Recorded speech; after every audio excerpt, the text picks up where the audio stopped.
안녕하세요. 육아한방 잔소리쟁이 안님이 원장. 수다쟁이 최미옥 원장입니다. 요즘 감기가 걸려서 고열이 나고 감기가 잘 안 떨어지고 네. 이게 독감인 줄 알았는데 독감이 아니고 이게 요즘 말하는 마이코플라즈마? 그렇죠. 네. 요즘 폐렴. 마이크로플라즈마 폐렴이 되게 유행해서 네.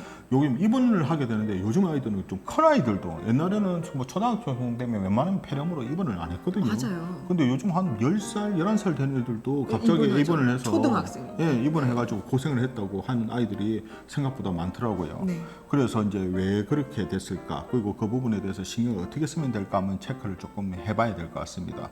예전에 비해서 확실히 지금 특히 저희가 이제 코로나 지나고 코로나 나서 이후에 마이코플라즈마가 예. 유행하는 것 같아요. 아무래도 이제 코로나 지나면서 저희가 개인 위생, 뭐 마스크도 쓰고 막 그러다 보니까 실제적으로 감기라든지 독감은 적게 걸렸거든요. 네. 근데 이제 어느 정도 이게 코로나에 대한 이게 조금 이제 조치가 완화되고 그러다 보니까 이게 사람들이 이게 몇 년 동안 독감이라든지 폐렴이 안 걸려서 그러는지 네. 이런데 더 민감하게 걸리고 그 증상이 조금 더 심하게 나는 것 같습니다. 그리고 더 독한 네. 놈이 독한 바이러스들이 많이 다니는 것 같아요. 그래서 지금 이제 그 특히 마이코플라즈마 같은 경우에 그 증가세가 정말 장난이 아니라고 그러거든요. 네. 그래서 예전에 비해서도 한 수배 정도 가량 그 하게 되고 네. 또 이제 이게 이제 특징이 뭐냐면 일단 마이코플라즈마 같은 경우에 일단 고열이지 않습니까? 잘 안 떨어진다고 하더라고요. 그 고열이 나서 보통 3, 4일 정도 병원에 내원하면서 했는데 잘 안 떨어진다 그러면 그게 맞춰서 그 병원에 가서 한번 체크를 하고 그게 맞는 치료제를 또 받아야 되지 않습니까? 그렇죠. 그러니까 모든 그냥 감기약이 아니고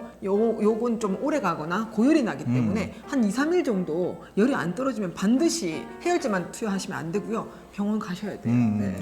그러니까 보통 이럴 때는 뭐 마이크로라이드계 항생제를 우선 투여하게 되면 네. 한 3일 정도, 3, 4일 정도 좀 고생하지만은 조금 이렇게 괜찮아진다고 저희가 보거든요. 네. 그런데 이제 그거를 이제 생각 안 하고 하시게 되면 생각외로 많이 아프게 되고 그리고 또 요즘 어른들도 많이 심하게 아프더라고요. 그렇죠. 그렇지만 저희가 보통 봤을 때 좀 예방하고 조금 더 쉽게 넘어갈 수 있는 방법은 좀 있지 않습니까? 그렇죠. 저희는 항상 저희가 강조하는 기체증 얘기를 하는데 그렇죠. 몸의 밸런스를 맞춰주고 기체증이 생기지 않게 만들어주면 저희 환자 같은 경우도 뭐 마이코플라즈마 폐렴이나 요즘 좀 유행하는 독감 걸렸는데도 열이 빨리 개선이 되고 그 다음에 어렵지 않게 넘어갔다는 얘기를 하거든요. 근데 솔직히 많은 유행하는 질병을 안 하기는 어렵습니다. 어린이집 다니거나 그렇죠. 유치원을 다니거나 학교를 다니면 근데 면역이 좋은 아이는 이걸 조금 떨치고 일어나는데 면역이 약한 아이는 고열로 시달리다가 입원하게 되는 경우가 생깁니다. 그래서 평상시에 면역을 좀 증강하고 기체증이 생기지 않는 식습관과 생활을 조금 하는 것이 중요하다 생각합니다. 그래서 저희가 항상 이제 아이들 체크할 때 보게 되면 열이 순환돼서 한쪽으로 열이 몰리는 아이들, 특히 네. 이제 잘 때 땀을 많이 흘리게 되고 네. 또 이제 특히 그 땀이 이제 머리 쪽에 이렇게 많이 쏠리는 아이들, 네. 또 잘 때 코피가 많이 터지는 아이들, 요즘 그런 애들이 잠을 있더라고요. 잘 못 자는 애들 보게 네. 되면 열이 자꾸 쏠리거든요. 그렇죠. 이제 그런 애들이 감기가 걸리면 고열이 나고 잘 안 떨어집니다. 그러니까 잠을 잘 못 잔다는 자체가 이게 기체증이 있다는 얘기거든요. 그래서 우리가 좀 야제증 얘기를 많이 예전에 했었는데 잠을 못 자는 자체가 문제가 발생을 될 수 있는 조금 그 소지가 있는 겁니다. 그래서 잠을 잘 자게 도와주는 게 결국은 기순환을 원활히 만드는 거기 때문에 기체증이 덜 생기죠. 그러면 면역도 괜찮다는 거죠. 그렇죠. 이제 조금만 있으면 또 새 학기가 시작돼서 어린이집도 애들 가게 되고 네. 뭐 또 유치원도 가게 되는데 아이들이 갔을 때 첫 적응하면서 감기도 자주 걸리게 되고 또 많이 아프게 된단 말이에요. 네. 그런데 어떤 아이들은 건강하게 뭐 감기가 걸려도 뭐 약간 콧물 훌쩍훌쩍거리고 뭐 열이 난다 해도 해열제 뭐 집에서 그냥 먹는 그 내복약으로 먹어도 금방 좋아지게 되는데 그게 안 떨어지고 오래가는 아이들이 있습니다. 네. 이제 그런 것들은 이제 저희가 이제 봤을 때 결국 면역력과 관계되기 때문에 그 부분을 잡아줄 필요가 있거든요. 사실 이게 마이코플라즈마에서 고열이 난다 하지만 모든 아이들이 고열이 나고 아픈 건 아닙니다. 그리고 건강한 애들은 좀 열이 나지만 금방 또 해열제 먹고 하면 금방 가라앉고 어떤 아이들은 입원을 해서 해열제를 먹고 해도 거의 한 10일, 2주 정도 입원을 해서 아픈 아이들이 있더라고요. 심하게 아픈 그래서 아이.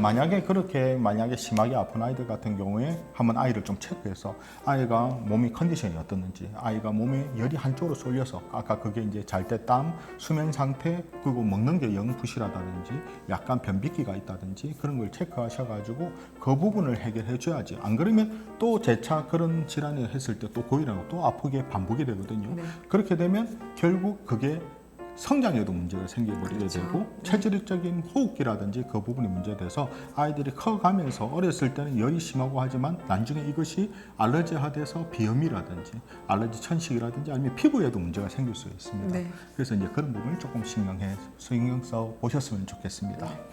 자, 이처럼 궁금한 육아 정보는 언제든지 댓글 달아주시면 준비해 보도록 하겠습니다. 우리 아이들을 위한 잔소리쟁이 알림이 원장, 수다쟁이 최미영 원장이었습니다.